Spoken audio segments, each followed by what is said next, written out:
Vimlendu, first to you. I mean to say, what are we not getting right? So I think one is that there's been disproportionate focus only on Delhi, and that Delhi's conversation with regard to Delhi's air pollution in that sense has largely been political rather than practical, rather than solution oriented.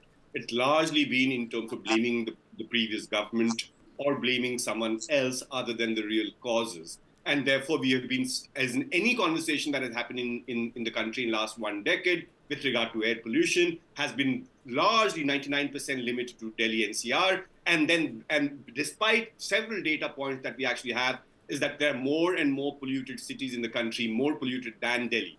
So when you don't have a political intent, when you really don't have any policy on ground, when you don't have an action plan, other than administrative, bureaucratic bodies like CAQM, bodies like CPCB that do not have has 50% vacancy, doesn't have technology or human resources, or for that matter, financial resources. This is where we have arrived. As in, rightly said that almost 95% of India's air is actually very, very poor. And this is not, by the way, this conversation happens October to Jan in that sense, but this is not just seasonal air pollution that we're talking about. Throughout the year, India's air quality actually remains around, on an average, around 150 in that sense. There's several data So basically, points. Vimlendu, you're saying that bad air is not seasonal anymore.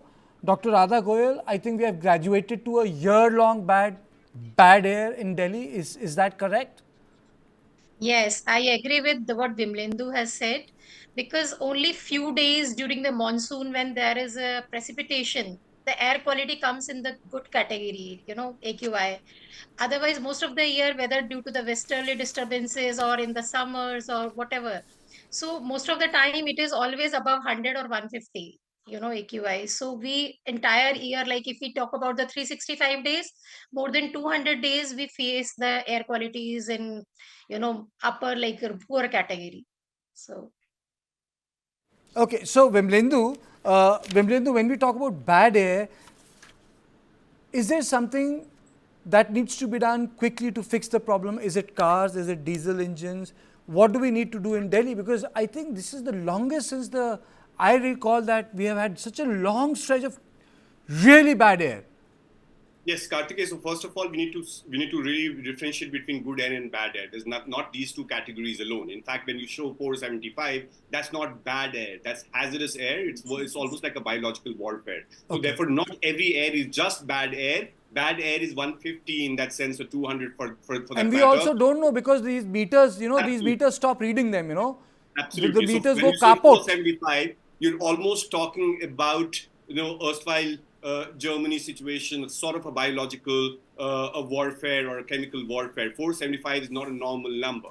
Now, if you look at what needs to be done, one is to first, even as you rightly said, to even know how big the problem is, and that is where data plays a very, very important role in a scientifically governed society, and in a civilization where we need to have scientific acumen. The first thing that you guard or latch on to is data, and therefore one thing that we need to start collecting is data, and not just in Delhi but in entire country. Delhi has the most densely populated, in the sense, most number of air quality monitors. In just 1,500 square kilometer, we have around 39 of them. And the other is that out of these 39 of them, half of them are turned off when the air quality reaches peak levels, hazardous levels, and half of them are actually put in areas which actually has green cover, and half of them are actually sprinkled with water, so that the old school, very, very, very, very stone age understanding of averaging out of AQI numbers gets better, so that your average shows. You're saying Delhi is witnessing AQI on the higher side.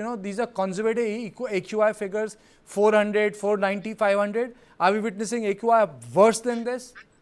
Yes, we are. As in, if you look at the private monitors of many, many stations, because the government caps it at 500, and they don't even tell you that it doesn't even allow it to reach 500. The private monitors tell you that the AQI in various areas is around 800 to 900. This morning, at least 3 more air quality monitoring apps that I actually noticed. So many areas, at least eight air quality monitoring stations showed readings of around 800 to 900. Right now, my air quality monitor is saying it's 495 here.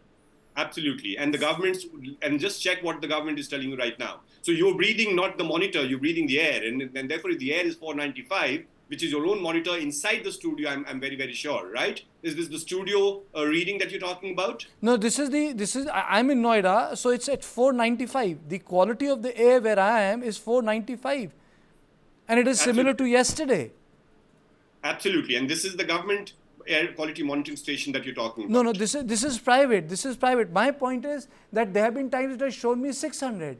Absolutely. And 800 to 900, it's normal on Diwali night. And we're not even talking about peak times like Diwali night. Forget Diwali for a second. We're talking about last week.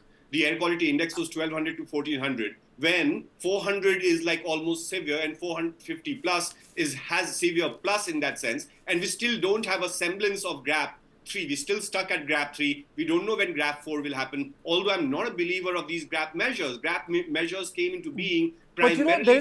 But there's a great hesitation this time, Dr. Radha Goyal. This time GRAP 4 is not coming into effect. I don't know why. I mean, so is there politics around it?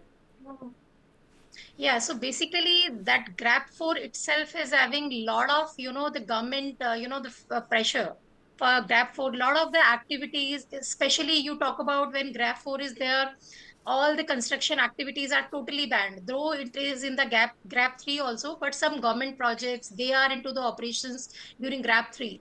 But once the GRAP 4 comes, major projects, even they go on halt.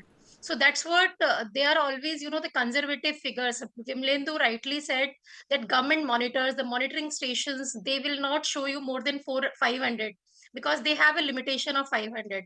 But myself, we have done a lot of monitoring at various stations in Delhi, and we have even recorded the values even more than 900. So in that case, like if GRAP 4 will come, major projects of the government will be on hold, and there will be a lot of 100. financial You things said involved into 900. this. So You said that's what. 900. You know, there are doctors. Let me play out the bite of a doctor. Doctors are telling us it affects every part of the body, not only lungs, every organ of the body. So Let's play out the bite yeah, first, so ma'am. basically, Let me play out the actually, bite. if you Let me look play at out the the bite. AQ1, Let me. Pollution यहाँ पे अभी बिल्कुल severe और life threatening level का है, मैं तो कहूँगा। पिछले 10 साल से यही सिचुएशन चल रही है। हर बार हम लोग कोशिश करते हैं कुछ ना कुछ करने की, but reality on the ground मुझे तो बहुत ज्यादा चेंज नहीं दिखता। खराब सिचुएशन है और मैं यही रिक्वेस्ट करूंगा पूरे सिटीजन से, पूरी जो लॉ एनफोर्समेंट एजेंसीज हैं, जो बनाने वाले एजेंसीज हैं, कि as a long term, short term, holistic approach लेके दिल्ली में प्रदूषण का कोई ऐसे स्टेप्स ले कि over a period of time drastic steps लेना पड़ेगा। क्योंकि जिस तरह से हम बीमारियां देख रहे हैं अब, वो बीमारियां सिर्फ रेस्पिरेटरी तो है ही है, बट अब और डिजीजेस और ऑर्गन्स को भी अफेक्ट कर रही है। तो इसको बहुत अर्जेंट मेजर्स की तरह हमको लेना पड़ेगा।